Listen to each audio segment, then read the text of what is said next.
You are listening to the Wealth Formula Podcast with Buck Joffrey. Get ready to change your life. Welcome, everybody. This is Buck Joffrey with the Wealth Formula Podcast, coming to you from Santa Barbara / Montecito, California, where the weather is great, and luckily I'm still COVID-free. Although I'm not really free. I don't feel walk around with a mask and not being able to go to restaurants, inside and go to concerts and all this stuff. Boy, I miss it. I'll tell you, I really miss it. Along that lines, I've been thinking too about the parallels of what's going on today with what happened like 100 years ago, and it's pretty fascinating if you think about it, right? World War I ended 1918. Then you had the Spanish flu at that point that killed a lot more people than COVID. And after that, you had the Roaring '20s, and it made me think about it a little bit, right? What's going to happen once this COVID thing is no longer an issue? And I got to tell you, I don't know about you, but I am ready to party, right? I mean, it is like, and I bet you most of the world is thinking like that. And, so hopefully what'll happen is there'll be this massive, desire to travel, go out, to go to concerts, etc. And we will have the Roaring '20s again, as predicted by ITR Economics as well, prior to this COVID-19 thing. So that's what I'm hoping for. We'll see what happens. Listen, before we get started on the topic of today's show, though, I do want to remind you there is something called wealthformula.com that you want to check out. It's the website that is associated with this podcast. Lots of resources there. Lots of things you can download, things you can join.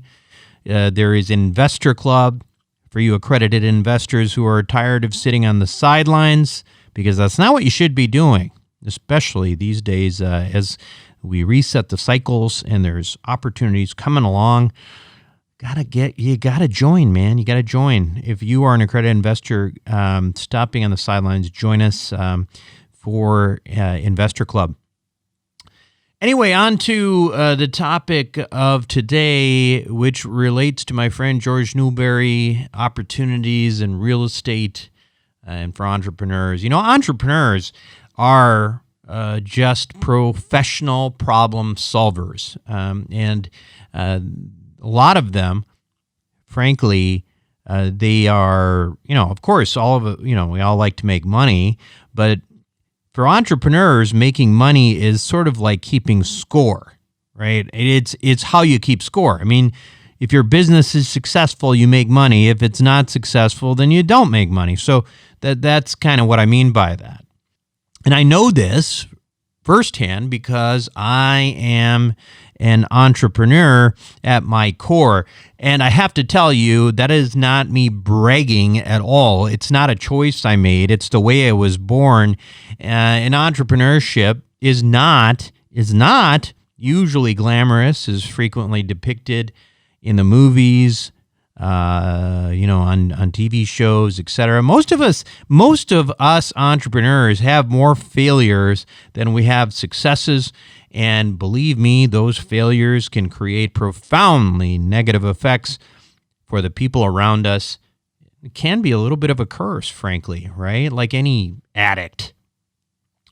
And like an addict, you get this big high. The entrepreneur gets the big high when he identifies a problem and finds a solution. And that can be really strong, right? And being able to look at an inefficiency and realizing that it can be fixed by just creating a business. And that business could actually turn into something that makes money. That's happened to me a few different times. It's worked and it has not worked. But when you identify those inefficiencies, it's pretty exciting. The ideas are you're like, wow, I got this idea. This is super cool. And when is the best time, do you think, to find an inefficiency in a business model? Well, I will tell you, it is when times are bad. You see, when times are good, profitable businesses usually leave way too much meat on the bone because they're kind of fat and happy, right? You know what I'm talking about. So when times are good, few people look at ways of doing things better if they don't have to. If you're already making a good profit, what's the point of sitting there making sure you're doing everything as efficiently as possible? Only when the tide goes out do you discover who's been swimming naked, as Warren Buffett says. And when times like that happen, profits get tight. Businesses have to rely on becoming more efficient. Ingenuity becomes a big part of survival. And this is the perfect setting for the entrepreneur to thrive, because that's where crisis becomes opportunity. You know, my friend George Newberry is, I have to say, probably the purest entrepreneur that I know personally, more so than me. And I consider myself kind of a little bit of a freakish person when it comes to entrepreneurship. In my old age, I stopped chasing a lot of shiny objects, but George is older than me and he's chasing, man, like anything.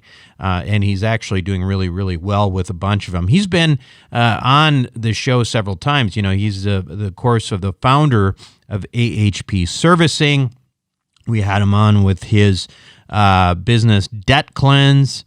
He's been on several times, the most of anybody, one individual person. This week, we're going to talk about his latest business that stems from a major problem in the system, the embargo on foreclosures. Of course, that's great for people living in those houses, but what if you own a note and on a house and no one's even living in the house and you can't foreclose? Now that kind of sucks, right? That's a big problem. Anyway, in usual George style, he's found an elegant solution where everybody wins. And the good news is that there is even an opportunity for you to participate and get your own feet wet as an entrepreneur by essentially, sort of joining forces with him. Anyway, this week I've got George and I have the president of this company that George started, Barry Owens, and both of them are going to join us here for this conversation on this new business and how you can get involved when we come back. Welcome back to the show, everyone. Today, my guests are, one of them is going to be very, very familiar to you. He has set multiple records in terms of appearances on Wealth Formula Podcast. George Newberry, the founder of initially what was American Home Preservation, now AHP Servicing. And we also have Barry Owens. Barry is the president of Pre-REO, which is another company that George actually started. And this is a very interesting model, and we're going to talk about how this all works together. Guys, welcome to the show. Welcome back, George, and welcome to the show, Barry. Thanks, Buck. I'm trying to stay ahead of the pack. Very good, very good. Yes, you are. I have actually lost count on how many times you've been on the show, but I can tell you for sure that you're A-OK number one. I'd like to see standings. I know. So I can check to make sure that I'm staying ahead. Oh yeah, definitely. You've got the new, you've always got the latest and greatest stuff, the newest stuff and different stuff going on. So, hey guys, so let's start out with this, okay? Because obviously you are in the real estate world, and you are seeing, particularly, you're in the real estate world with a first row seat to any potential distress. So as it stands today, and now we're talking about, first week in July as we speak, second week. Let's take a step back and discuss what's happening in the single-family home market nationally. Are we starting to see some distress yet? What's going on out there? Definitely distress. I think the uncertainty is what causes is causing a lot of the distress. COVID is currently resurging in some states, and some states are actually backtracking on their reopening. So it creates a lot of uncertainty for investors, for lenders, for servicers, and currently today, we have a problem. Or challenge in some states as a mortgage holder in terms of the ability to foreclose. There's foreclosure moratoria across the country in many states where you cannot proceed with a foreclosure in some cases, or you cannot proceed with certain steps of a foreclosure.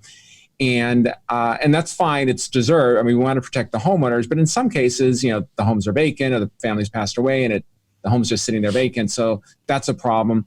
But amongst the other problems, I mean, there's many families who are relying on getting back to work in order to pay their mortgage, and it's a question mark as to when they'll get back to work, and if when everything's clear, hey, go back to work, is if there'll be jobs to go back to in some of the situations. So it's a tough, I think, unprecedented time in our country, and I think we're going to be feeling the after effects of this for years to come. Yeah, and the challenge right now is, it's almost kind of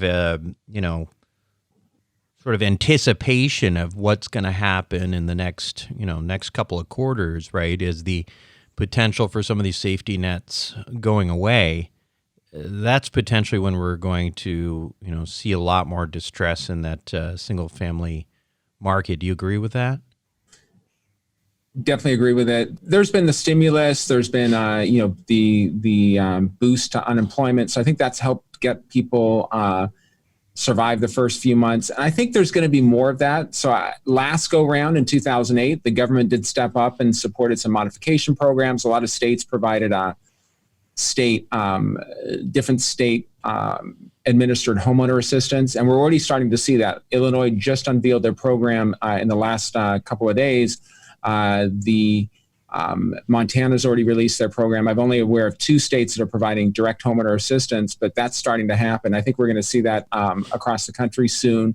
And, this is government assistance, which props things up for a short period. There's always the theory that, we just need to get through the next 3 months or the next 6 months. But, what happened in 2008 is there was this kind of vision of a bridge to the other side, and the other side never really materialized in terms of it just kept getting, for a few years, just kept getting worse and worse. And by the time they bought 3 months here, 6 months there, then with HAMP it was 5 years. But even after 5 years, for many situations, people's situations hadn't improved.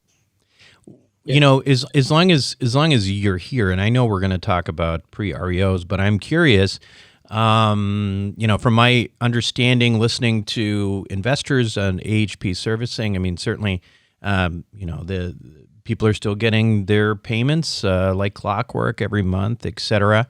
Are you feeling any difficulty in collecting those kinds of those mortgage payments from people right now? Because it seems like you're withstanding it pretty well on the AHP servicing side.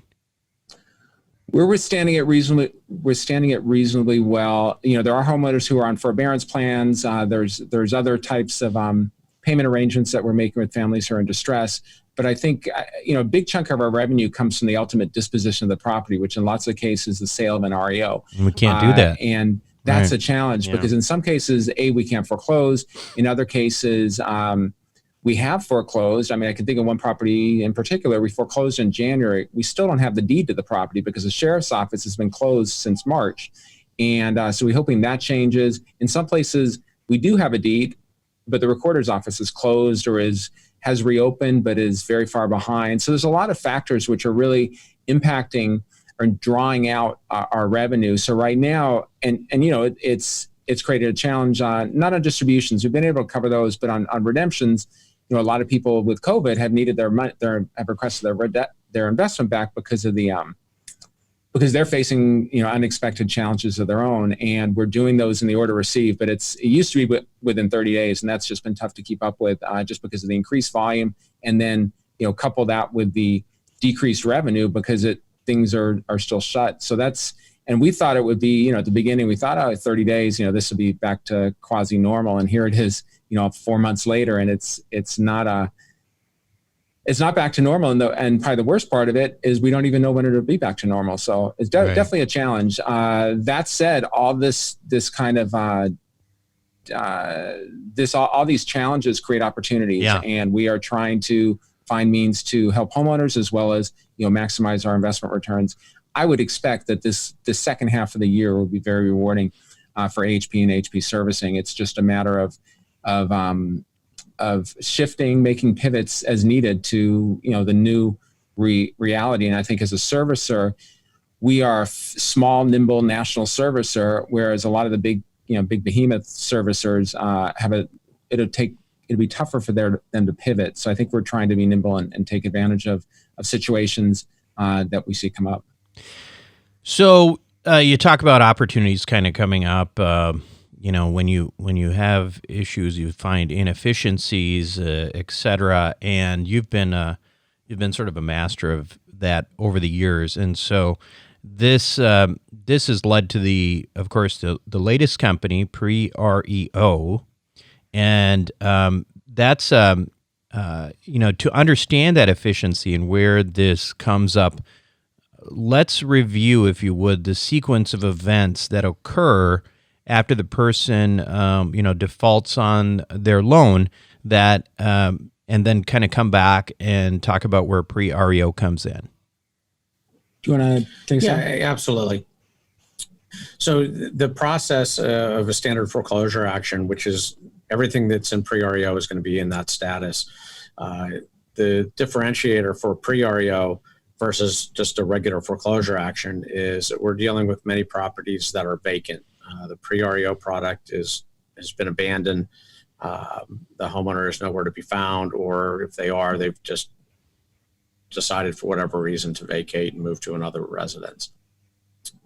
So in that foreclosure process, historically, that's a very difficult asset to sell, a vacant property note, for a variety of reasons, because the investor is straddled with all the cost of maintenance, potential vacant property registrations, taxes, etc. So it's a very cumbersome asset to hold in your portfolio. What we've done with Pre-REO is move that asset from basically, some people refer to it as dead money, because you have to complete the foreclosure action before you can recoup your funds. We've been able to monetize that asset during the foreclosure process through the receivership program that we have in place. So now, by simply appointing a receiver, we are able to obtain, the investors are able to obtain access to the property, repair it to any degree necessary, and obviously asset to asset that can vary greatly. Once they have those repairs completed, they can put a tenant into the property, start collecting rents. So you're collecting rents. You've now turned that basically dead money asset into a monetized asset, where you are collecting revenue during the foreclosure process until the foreclosure action is completed. So it's completely flipped the model on its head from where it was a year ago and throughout the history. So it's a very dynamic opportunity and something that nobody's done before. And we are seeing investors get very nice returns on their money on assets that, again, that a year ago, that was dead money. You just had to sit and wait. Didn't matter if it was 3 months or 3 years for foreclosure action to happen. We've been able to put investors in touch with that property and take possession of it and start turning that dead money asset into literally a performing asset for them. So let me just kind of step back and go step by step for those I guess to say sort of dumb it down for everyone, including myself, which is how I best think in very simple terms. So I go to Pre-REO, which I've gone onto the site. It's what, prereo.com? Yes. Yeah, prereo.com. And I look on there, and there are houses, and it's interesting because it's not just the $30,000-$40,000 houses that you usually see in these kind of situations, but there's, for example, there's a house for over $1 million listed there in Los Gatos, which is a nice, fancy part of Northern California near San Francisco. So now as I understand it, correct me if I'm wrong, what I'm looking at is, the cost of buying that mortgage, buying that, that note. So far, am I correct? You are correct. Okay. So now I can buy that. And before, I may not want to have bought that because whereas I might make a profit on the back end by fixing this thing up and then, selling it after foreclosure, I've got no opportunity really to make money. So I don't know, if my returns are just going to get killed by time, right? So instead, what pre-REO is saying is, okay, why don't you buy this and then, fix it up and rent it out. And now you can make money while you're renting it out. And then you can foreclose, on, and then you've got the additional pop on the back end now that you normally would. But in the meantime, you're also getting rent. Is that the key efficiency element? That is the key efficiency, and bear in mind that ordinarily a mortgage company, or an investor in a mortgage, does not have access to repair and rent out a home that they don't own the home; they simply own the mortgage on it. But what we've added is a receivership process, and typically a receivership is used on a big apartment building or an office building or some larger complex, and there's often significant cost associated with appointing a receiver. But we've kind of made it this streamlined receivership appointment. We're using local real estate agents or property managers as the receivers, and they're looking for simply a property management fee, maybe 10% of the rent's collected, and then on the back end they're looking for a listing if the investor wants to sell it, and that's all they're looking for.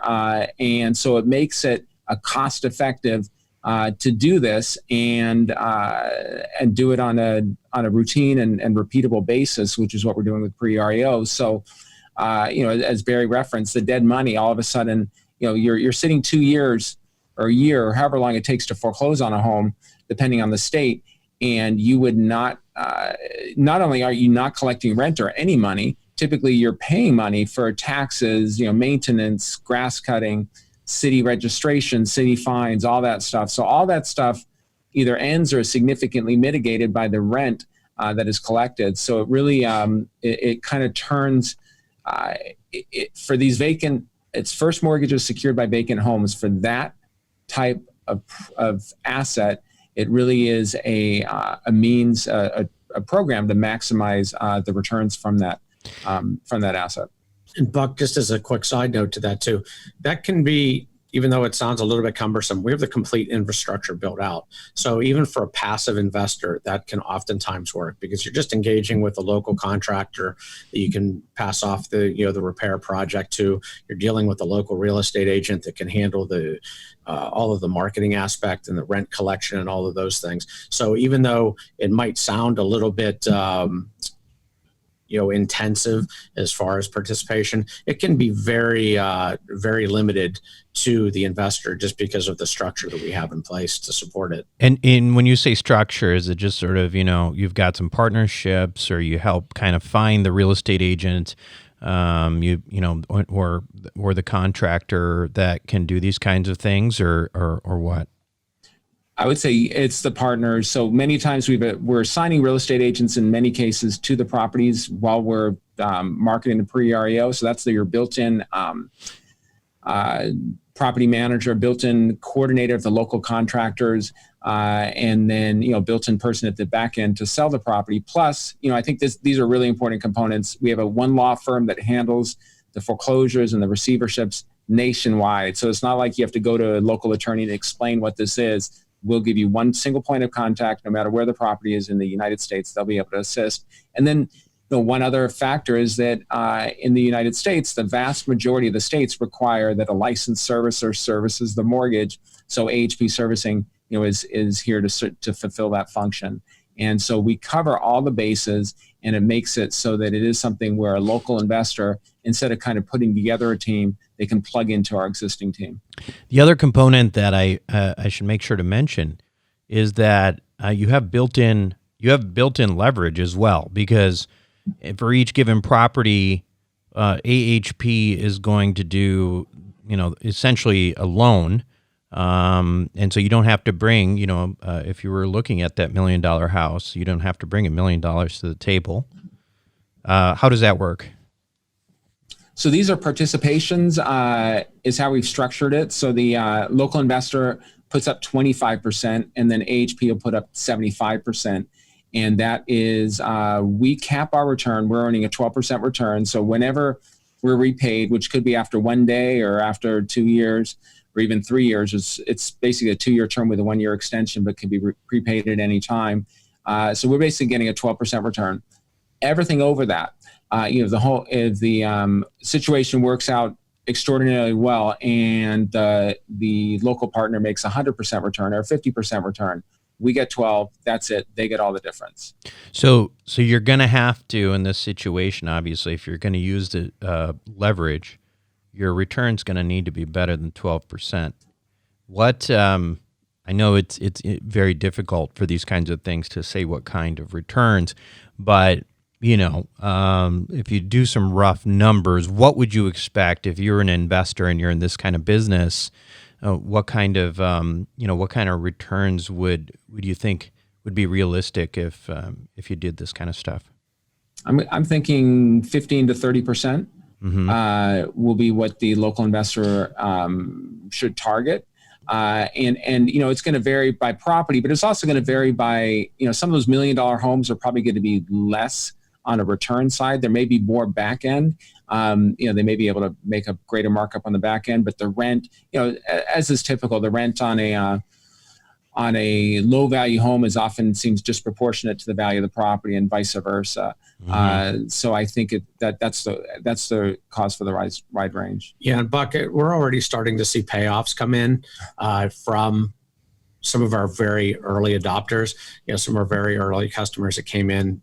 We've only been up and running for a few months, but they came in. We're already getting payoffs from them, and they are in their next phase of purchasing other properties. So I don't have the analytics that we can advertise yet or talk about that, but they wouldn't be coming back if they had taken a loss or did not profit from the situation. So that's one of the most telling things that we've seen. But like I said, I don't have the analytics for it right now, but we are trying to get some vanilla numbers together that we can kind of show people actual returns. Yeah, and just to be clear, and I don't want to scare anybody away by saying it's only, do we keep referencing this house in Los Gatos that was 1.3 million or something like that. But there is the full gamut. You've got, you do have those smaller $40,000 homes on there as well. So you've got, if somebody want to dip in and try this on a smaller scale and see if it works or whatever, that would certainly be something that you could do as well. Obviously you don't need to be an accredited investor here either, because you're buying assets. You're not participating as some sort of limited partner, etc. One other thing that it occurred to me when looking particularly at sort of the higher end homes, George, and you and I discussed this a little bit, was, there's also this element of what if you're looking for a house and you want to live in a house, right? To look at this, say you live, near Los Gatos, and all of a sudden you see this, great house. I mean, this could actually be something that you do for owning a house as well and buying something at a pretty significant discount, right? Yes, we already have that happening. So people, investors, especially on some of the higher end homes, they're looking, hey, that's a home I'd like to live in, and I can buy it at a big discount if I go through this program. So so that's possible. Now, to be clear though, when during the receivership period and the foreclosure period, that needs to be rented to a third party renter. It can't be rented to to the investor. Okay. So bear that in mind. That'd be challenging. But once it's foreclosed upon, then the investor is welcome, or the local investor is welcome to sell it or sell it to themselves. Bear in mind, when we foreclose, they're foreclosed in the name of U.S. Bank Trust as trustee for American Homeowner Preservation Trust. So that's how the asset is held through the foreclosure process. So now that it's foreclosed, it goes into that name, and the investor simply has to pay the other 75%, and we'll deed it to them, or they can go out and get financing, and they can use that financing to make the purchase into their name. And when they do that, they could, potentially get most, if not all, their money back, because if the property values increased, then they could get a return of the money, and you hold it as a rental, hold it as keep it as a place to live, whatever they wanted to do. Yeah. What do you see as the potential, realistic kind of things to be concerned about? I mean, obviously, any kind of endeavor, especially one where you're looking at potentially getting 25, 30% returns or better, whatever, you have to look and say, okay, well, what are the risks here? And so why don't you talk a little bit about that?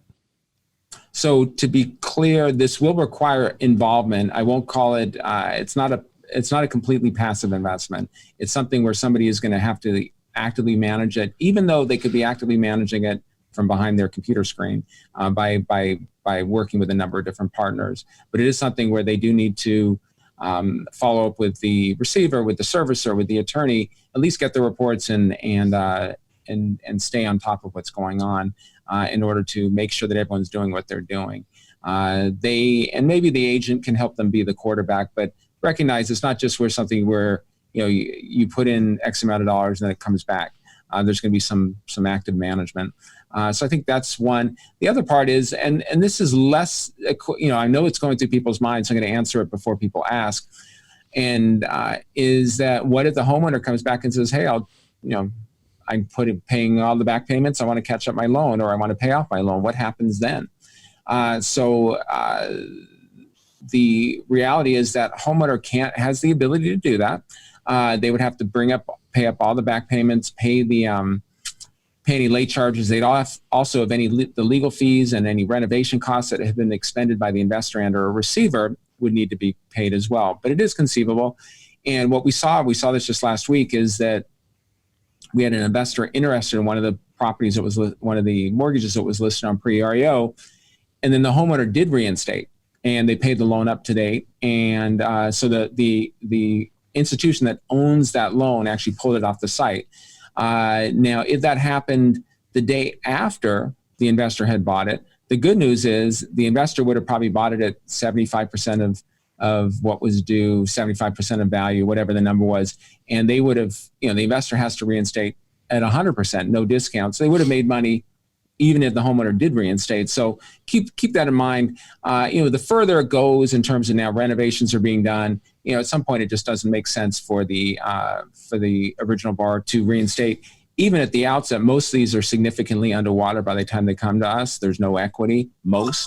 So they're being sold at a big discount, and it just doesn't make financial sense for them to come back in. But that is, I'd say that is a concern. And then, I guess the good news is we're taking the passage of time off the table, and that's a big risk with a vacant, usually having a first mortgage secured by vacant property. The biggest risk is the passage of time and what can happen in that time period, because your return just goes, you're generating no money in most cases.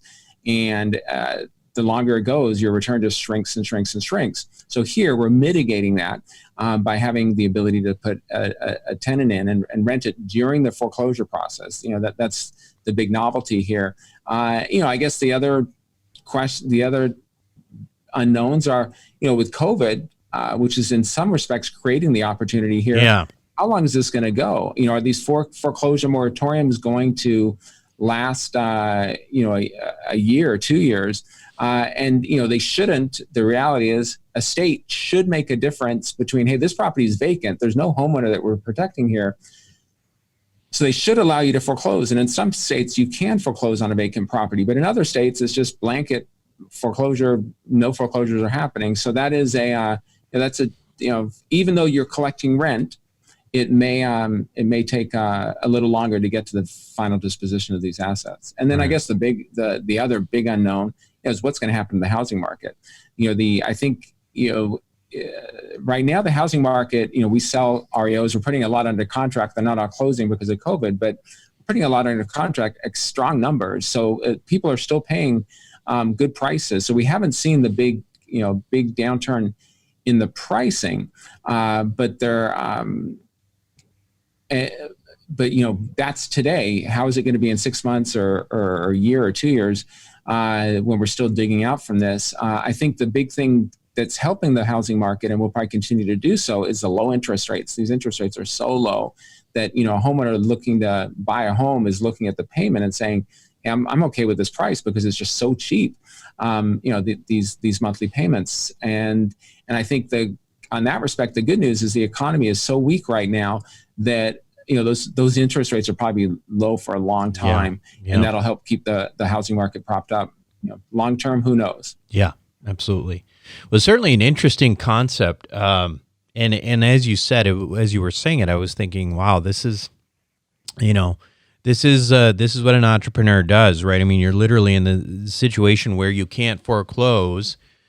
So what do you do with your vacant properties? Well, you try to collect some rent on those properties that you couldn't rent. So it's finding the opportunities, and you built a business around it. So another good illustration from the George Newberry Entrepreneurial School there.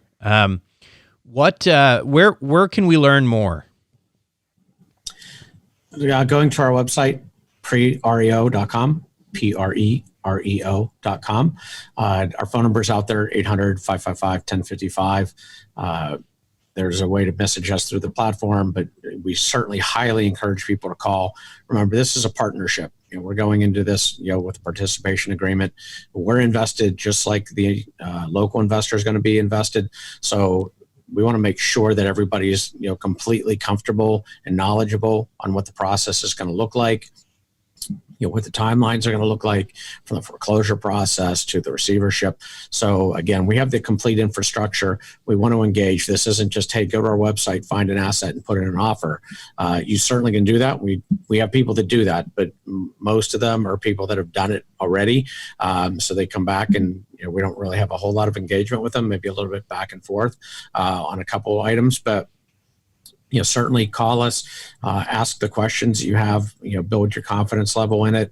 Like I said, we want to make sure that the investors, the local investors that we're working with, are fully up to speed on what's ahead of them. And as George and I mentioned, we try to make it as passive as possible, but there's definitely some engagement that's going to be needed. We can engage as and be as supportive as possible, but there's definitely some engagement that's going to be necessary on behalf of the investor. But again, we can walk through all of those tangibles and hopefully find you an investment that's going to give you a nice return in a fairly short period of time. Sounds great, guys. So it's prereo.com, and you guys are live now with this new business. I want to thank you both for being on the show, and wish you the best of luck. All right. We appreciate it, Buck. Thank you, Buck. We'll be right back. Welcome back to the show, everyone. I love entrepreneurs, and that's why I like George as much as I do. I just love the way he identified this problem and immediately created a business around it. And I think it's a great opportunity for everybody involved here, and potentially for you as well. If you're thinking about trying to get involved with something in this weird kind of environment where nothing is really moving, and you have an itch to do something other than just be a pure limited partner. Now, you may not, in which case it sounds like you may not want to participate in this.